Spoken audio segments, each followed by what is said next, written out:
volta em mais um encontro virtual. Para isso, eu preciso que você prepare o seu material. Livro de português, caderno, lápis, borracha, se atente às suas anotações.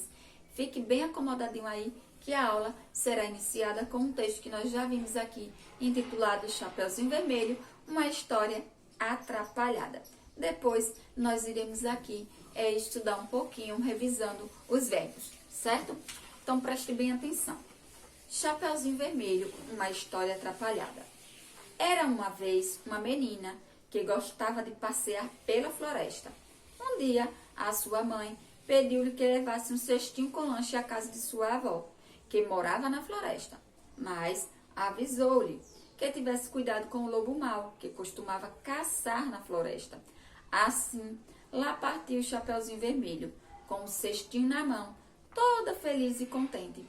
Estava tão distraída com os passarinhos que ficou horas e horas entretida com eles. Enquanto isso, Cinderela andava perdida pela mesma floresta.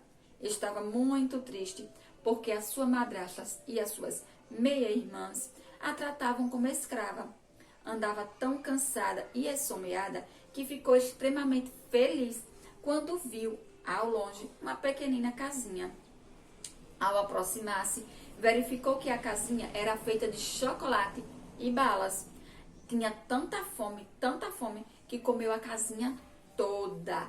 A Cinderela ficou tão gorda, que quando o príncipe, encantado, chegou com um sapatinho de cristal, este não lhe serviu.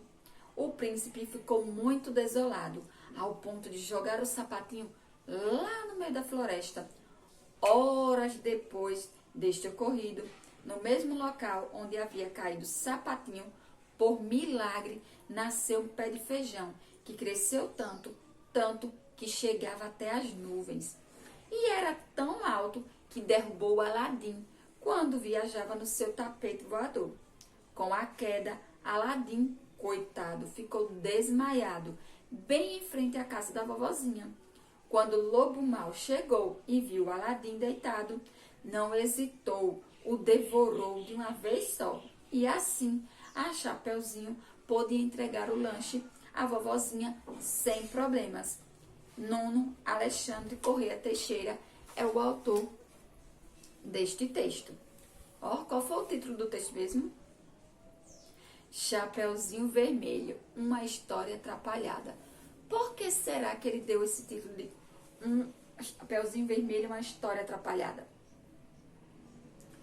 Porque é totalmente diferente da história tradicional que a gente conhece, não é isso? Ele fez uma mistura de vários outros contos dentro desse. Olha lá, ele pegou a história da Cinderela, a história de João, pé de feijão, e o pé de feijão, a história de João e Maria, todos esses entraram dentro da história da Chapeuzinho Vermelho para demonstrar como foi que Chapeuzinho conseguiu se safar do lobo mau. Ou seja, porque quando ela chegou na casa da vovozinha, ela demorou tanto para chegar lá, porque ela ficou lá na floresta, entretida com os passarinhos, entretida.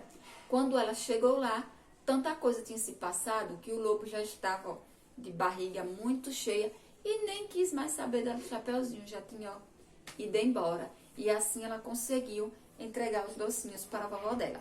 Agora preste atenção nessa palavrinha aqui, atrapalhada.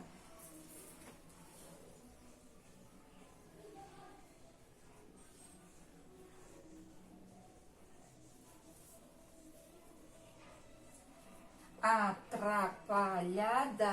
Vamos prestar atenção aqui. Quantas letrinhas compõem essa palavra?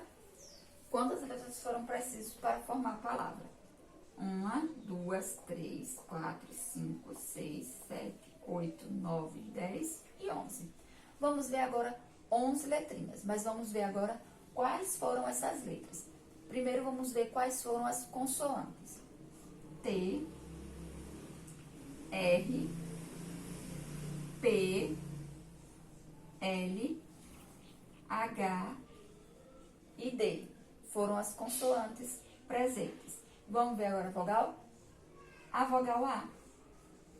A vogal A é a única vogal presente na palavrinha atrapalhada. Agora ela está presente. 1, 2, 3, 4, 5. 5 vezes ela está presente na palavrinha atrapalhada, auxiliando na formação dessa palavra. Agora prestem atenção aqui nesta curiosidade. O L e o H. Vocês estão lembrados que eu falei já em aulas anteriores para vocês que o H ele não tem som, não é isso? O H não tem som. Mas letrinhas como o C, o N e o H, vendo o C, o L e o N, vendo que o H andava meio tristinho porque ele não tinha som e também elas querendo formar um novo som, fizeram um convite para a letra H. H, vamos se juntar com a gente? Você se junta com a gente e aí a gente forma um novo som. O H topou e ficou muito contente. Assim ele se juntou com a letra C, formando X, se juntou com o N, formando Nha, e se juntou com o L também, formando Lia. Quando eles estão juntos em uma palavrinha, eles não se separam. Então, quando a gente for fazer a separação silábica da palavra, o L e H devem permanecer na mesma sílaba. Eles não podem ser separados. Então, sabendo disso, vamos fazer a separação silábica da palavrinha atrapalhada? Então, vamos lá. A, tra, pa, ya, da. Então, formamos assim quantas sílabas? 1, 2, 3, 4, 5 sílabas. Nós temos sílabas com uma letra, sílabas com 3 e sílabas com 2 letrinhas apenas. Agora que vimos esta composição aqui da palavrinha atrapalhada,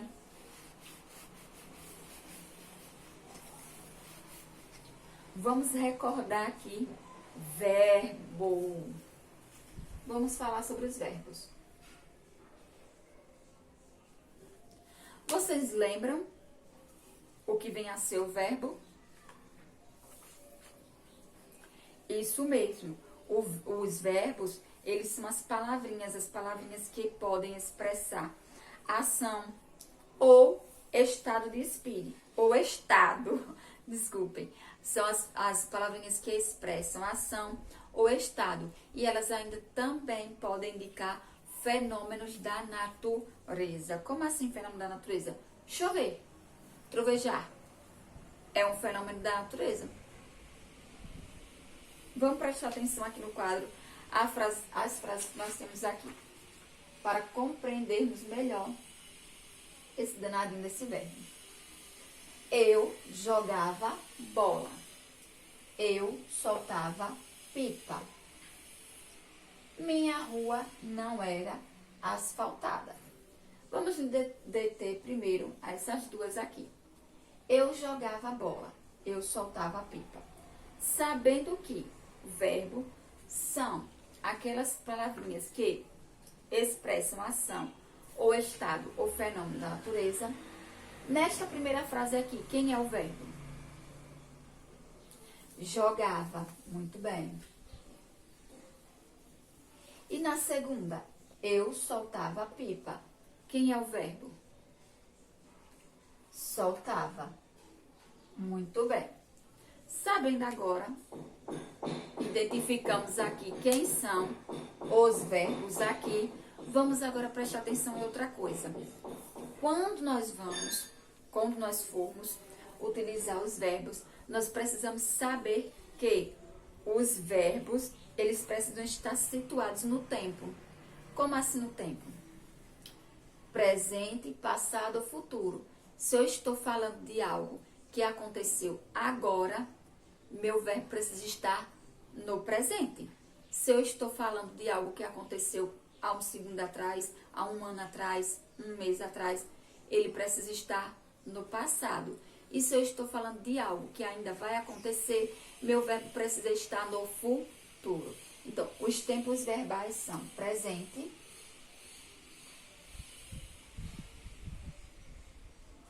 passado e futuro. Esses são os tempos verbais. Olhando aqui agora, os nossos verbinhos aqui, e sabendo que quando a gente vai escrever, quando a gente vai falar, a gente precisa situar esses verbos no presente, no passado ou no futuro, de acordo com o tempo em que a ação ocorreu. Jogava. Vocês acham que está em quê? Presente, passado ou futuro? Passado, muito bem, ó. Eu jogava. Isso quer dizer que eu não jogo mais, então é passado, é algo do meu passado. E agora eu soltava? Também no passado, eu soltava. Isso quer dizer que é algo que eu já não faço mais. Então é passado, eu soltava a pipa. Mas e se eu quisesse, olha só, se esses fatos ainda não estivessem acontecidos, ou seja, se esses fatos ainda fossem acontecer, ou seja, futuro, como ficariam essas palavrinhas aqui? Jogava e soltava no futuro. Jogarei, muito bem. Eu jogarei, ó, na conjugação. Olhando a frase como um todo, eu preciso prestar atenção na minha frase como um todo. Então, eu jogarei bola. E soltava, como é que ficaria? Soltarei. Eu soltarei pipa. Então, se eu quisesse conjugar os meus verbos aqui em um tempo que ainda vai acontecer, ou seja, futuro, eles ficariam eu jogarei, eu soltarei. Tá certo? E se for agora? Muito bem. Eu jogo. Eu solto. Muito bem. Agora vamos prestar atenção essa outra frasezinha aqui que está aqui embaixo, certo? Minha rua não era asfaltada. Ó, qual é o verbo aqui nessa frase? Minha rua não era asfaltada. Qual é o verbo? Era. Muito bem, estão ficando espertos. Aqui nesta frase, o verbo é era. Olha ele aqui. Era. Muito bem. Mas, ó, esse era, ele está situado no presente, no passado ou no futuro? Muito bem, passado. Até a palavrinha que está antes, ó, está interligada.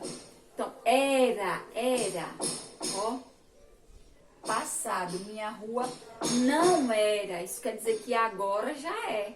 Ó, era, passado. Tempo passado. Mas eu quero saber de outra coisa. Sabemos que aqui é tempo passado, mas sabendo que os verbos indicam ação ou estado, esta palavrinha aqui, ó, era, ela está indicando o quê? Ação ou estado? Estado, muito bem, indica o estado da rua, ó, que a rua não era asfaltada. Agora, vamos retomar as nossas duas outras frasezinhas aqui? Vamos lá? Então, prestem bem atenção a elas. Jogava e soltava. Era indica o quê? Isso, exatamente. Era indica o estado que a rua se encontrava. É isso que a rua era. E jogava e soltava. Indica o quê? Estado ou ação? Ação, muito bem. Jogava e soltava indicam ação. Então, sempre que vocês forem se remeter a verbos, lembrem-se sempre que os verbos serão aquelas palavrinhas que estiverem indicando ação, estado ou podem indicar fenômeno da natureza e que eles devem estar situados no tempo presente, passado e futuro. O presente é o que está acontecendo agora. O passado é o que já aconteceu. Já O futuro é aquilo que ainda vai acontecer, tá certo?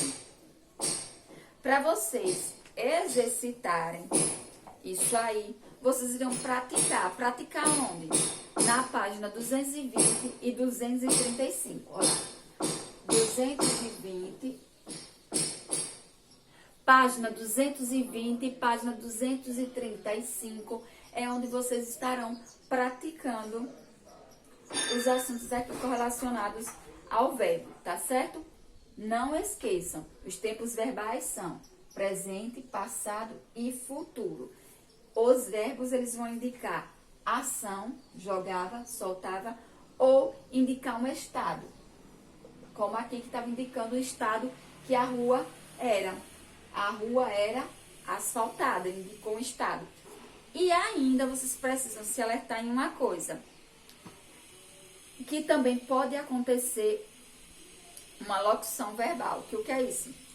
É a combinação de dois ou mais verbos juntos, expressando uma única ideia.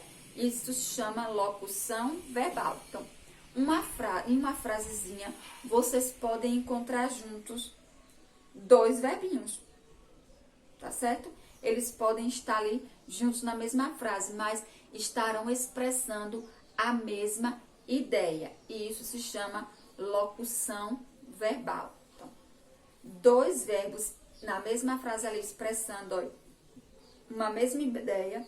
Eu estou escrevendo, coloquei dois verbos ali, indicando uma mesma ideia. Então, eu tenho ali uma locução verbal, tá certo? Vamos encerrar o nosso encontro virtual por aqui? Vamos, mas no próximo eu espero por vocês. Tchau, até breve.